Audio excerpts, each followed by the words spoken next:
Ben Richter was born in Texas and raised in California, but when he married a girl from the Ozarks, he became an Arkansan. Sue Blackwell's parents were both from the Ozarks. Her father, Herman Blackwell, was from Timbo, and her mother, Clydean Mifford, was from 56, Arkansas. They married in 1945 when Clydean was 16 years old. Like many other families during the Depression, the young married couple left the Ozarks and went to California, where work was more plentiful. The older members of the family stayed behind and somehow they survived. They lived their lives, paid their taxes, entertained the California grandkids when they visited in the summers, and when the old grandmas and grandpas passed away, the land they'd worked so hard to hold on to was left to those summer grandkids. Sue Blackwell was in the middle of those 5 Blackwell children. She may have been born in California, but she always knew she had the Ozarks in her blood. She, along with her 3 brothers and 1 sister, grew up spending summers in Arkansas and doing all the things 56 kids did during the summer, swimming in the creek with cousins, chasing fireflies and building forts in the woods.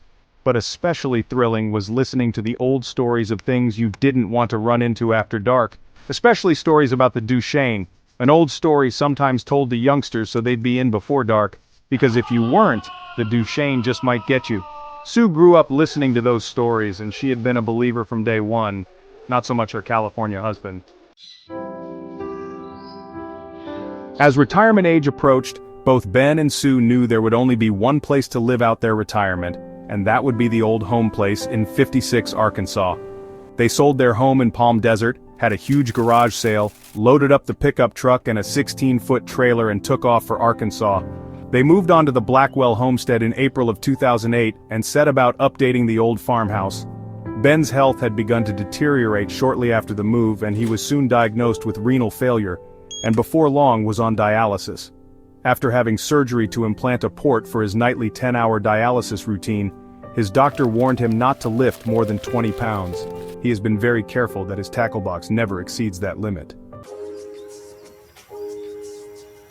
And that's how Benny Richter came to be fishing off the bridge at just about sundown on a beautiful summer evening. Well, actually, he'd been fishing at that same spot earlier in the day, and after catching his limit, he'd gathered everything up, secured it to his ATV, and headed home. While cleaning his catch, he remembered he'd left his new rod and reel down at the fishing hole. He'd taken 2 rods with him that day, his regular little lightweight spinning reel he preferred for the creek and a larger, heavier rig he'd just bought for the river. After casting with the new rod a few times to test the heft of it, he'd set it aside and began to fish in earnest with the smaller rig. When he left to come back home, he'd forgotten the larger rod and left it lying there next to a big rock just off the roadside. Retracing his earlier route, Ben drove the ATV down the dirt road, then onto the short path to the creek, and picked up the rod he'd left lying there a couple of hours earlier. Just as he was about to climb back on the four-wheeler, he heard a huge splash from under the bridge. He turned toward the sound and watched as circles of water slowly rolled out from under the bridge. "Must be one heck of a big fish under there," he thought, and he quickly walked up to the top of the bridge to get a better look. He peered down into the water, the circles slowly disappearing but couldn't see a thing. Dusk was fast approaching, but Ben decided that since he had a rod and reel in his hand, he might as well cast, just a couple of times. Well, actually he didn't cast quite so much as he just sat down on the side of the bridge, feet dangling off, and let his line drop straight away down into the water. As was his customary fishing technique, he fingered the line a little with his pinky, imagining what an enticing morsel the wriggling rubber frog lure would make for a hungry old bass. Suddenly he felt a mighty jerk, and his rod was almost pulled from his grasp. Ben quickly yanked the pole back with all his might, breaking his line. Just at that moment, something swiped across the back of his legs, tearing through the fabric of his jeans. Before he could get up, another strong swipe nearly pulled him into the creek. He threw the rod and reel aside and scrambled to his feet and headed off the bridge toward the ATV. Just as he left the bridge and his feet touched the path, he saw something coming out from under the bridge. He took off for the road, leaving the four-wheeler behind. The thing, that was how he described it. The thing was about 4 feet tall and completely covered in hair. Its arms were hairy, its face was hairy, and it came at him upright on 2 feet. In one leap it jumped up onto the seat of the ATV and let out a squealing bellow, then it lunged towards him, now between him and the ATV. Ben turned and began to run up the ditch and down the dirt road towards home. His illness had sapped his strength and he knew he couldn't last for long, but he could hear the thing crashing through the brush alongside the road, closing in on him. A man stuck his head out the open window. "Man, need a ride?" The cab was full of kids. "Ben, you betcha. I live just up the road." And he jumped onto the tailgate of the truck. He heard one last unearthly shriek come from the thick row of trees alongside the dusty road, but never saw the thing again. In the back of the truck, Ben examined his pants legs and could feel a trickle of blood running down his leg.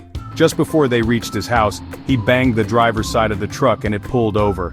Ben thanked the man for the ride and limped up his driveway towards the welcoming lights of home. The next day, Ben waited until high noon before he went back for his ATV. He didn't go down under the bridge to retrieve his new rod and reel, even though he could plainly see it lying in the brush just down there, right beside the bridge abutment. In fact, every time he crossed that bridge for a long time after, he'd look down and see the rod still there. Finally, the brush grew up enough that it was no longer visible, or perhaps another fisherman had a little good luck in finding it there. "I must have hooked it with that rubber frog," he said, "and made it really mad." Ben tells me that the few people he's told his story to have tried to convince him that the thing was a bear or a wild hog, a panther, or maybe even a rabid dog. But he says he knows better, it was a wild man. "And that thing had feet, it had people feet, it didn't have paws or claws or hooves, that thing had feet. It left a muddy footprint on the seat of that four-wheeler, and besides, wild pigs don't wear overalls." Now with Grandma and Grandpa gone, Ben and Sue are the Ozark grandparents, and every summer, and sometimes for Christmas vacation, the California grandkids come to 56. They swim in the creek, catch fireflies in the dark, and listen to Grandpa Ben tell stories about the Duchane. And those scars on the back of his legs? Well, Sue thinks he got those the time he ran his four-wheeler off the road and into a blackberry thicket. She's not real positive about that though. After all, she did grow up listening to stories about the Duchane that might get you if you weren't home before dark.